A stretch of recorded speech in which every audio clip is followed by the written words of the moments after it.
इंदिरा एकादशी 28 सितंबर 2024। युधिष्ठिर ने पूछा, हे मधुसूदन, कृपा करके मुझे ये बताइए कि आश्विन के कृष्ण पक्ष में कौन सी एकादशी होती है। भगवान श्री कृष्ण बोले, राजन, आश्विन गुजरात महाराष्ट्र के अनुसार भाद्रपद के कृष्ण पक्ष में इंदिरा नाम की एकादशी होती है। उसके व्रत के प्रभाव से बड़े बड़े पापों का नाश हो जाता है। नीच योनि में पड़े हुए पितरों को भी यह एकादशी सद्गति देने वाली है। राजन, पूर्वकाल की बात है, सत्ययुग में इंद्रसेन नाम से विख्यात एक राजकुमार थे जो माहिष्मतिपुरी के राजा होकर धर्मपूर्वक प्रजा का पालन करते थे। उनका यश सब ओर फैल चुका था। राजा इंद्रसेन भगवान विष्णु की भक्ति में तत्पर हो गोविंद के मोक्षदायक नामों का जप करते हुए समय व्यतीत करते थे और विधिपूर्वक अध्यात्म तत्व के चिंतन में संलग्न रहते थे।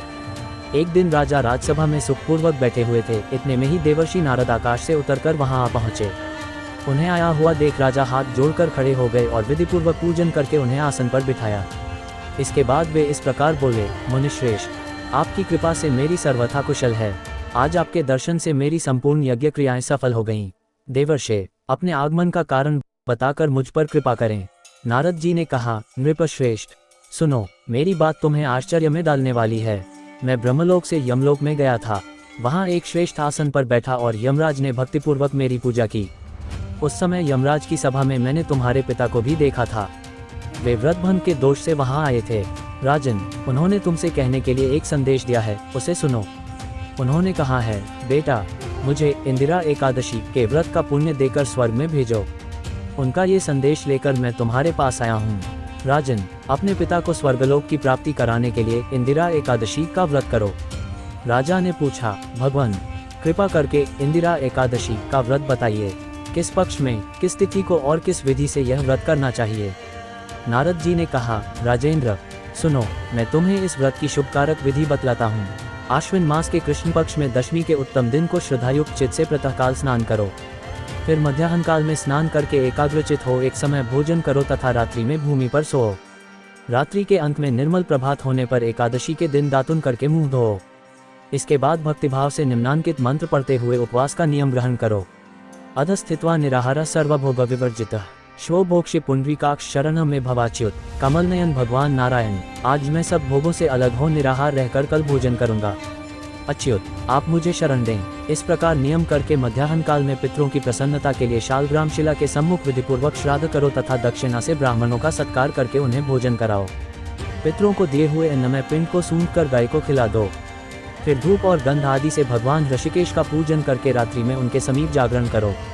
तत्पश्चात सवेरा होने पर द्वादशी के दिन पुनः भक्तिपूर्वक श्रीहरि की पूजा करो।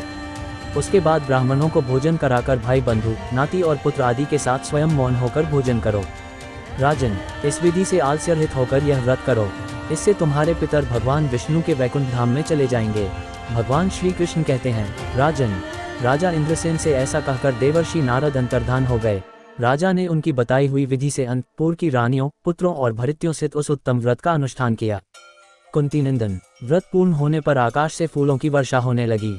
इंद्रसेन के पिता गरुड़ पर आरूढ़ होकर श्री विष्णुधाम को चले गए और राजर्षि इंद्रसेन भी निष्कंटक राज्य का उपभोग करके अपने पुत्र को राज सिंहासन पर बैठाकर स्वयं स्वर्गलोक को चले गए। इस प्रकार मैंने तुम्हारे सामने इंदिरा एकादशी व्रत के महात्म्य का वर्णन किया है। इसको पढ़ने और सुनने से मनुष्य सब पापों से मुक्त हो जाता है।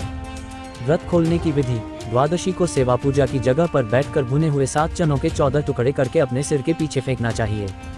मेरे 7 जन्मों के शारीरिक, वाचिक और मानसिक पाप नष्ट हुए, ये भावना करके 7 अंजलि जल पीना और चने के 7 दाने खाकर व्रत खोलना चाहिए। पितृदोष निवारण, यह व्रत पितृदोष को दूर करने और पितरों को मोक्ष दिलाने में सहायक माना जाता है। तारांकन मोक्ष प्राप्ति, इस व्रत को करने से मोक्ष की प्राप्ति होती है। तारांकन पापों का नाश, यह व्रत सभी पापों का नाश करता है। तारांकन सुख समृद्धि, इस व्रत को करने से जीवन में सुख समृद्धि आती है। इंदिरा एकादशी व्रत कैसे करें। तारांकन निराहार रहें, इस दिन निराहार रहना चाहिए। तारांकन विष्णु भगवान की पूजा, इस दिन विष्णु भगवान की विधि विधान से पूजा करनी चाहिए। तारांकन मंत्र जाप, विष्णु भगवान के मंत्रों का जाप करना चाहिए। तारांकन दान, इस दिन दान करना बहुत शुभ माना जाता है। कथा का सार, इंदिरा एकादशी व्रत का महत्व केवल भोजन त्याग तक ही सीमित नहीं है। ये भक्ति, दान और पितरों के प्रति श्रद्धा का प्रतीक है। इस व्रत को करने से न केवल पितरों को मुक्ति मिलती है बल्कि व्यक्ति को भी मोक्ष की प्राप्ति होती है। ऐसे ही रोज अपडेट जानने के लिए इस चैनल को सब्सक्राइब करें।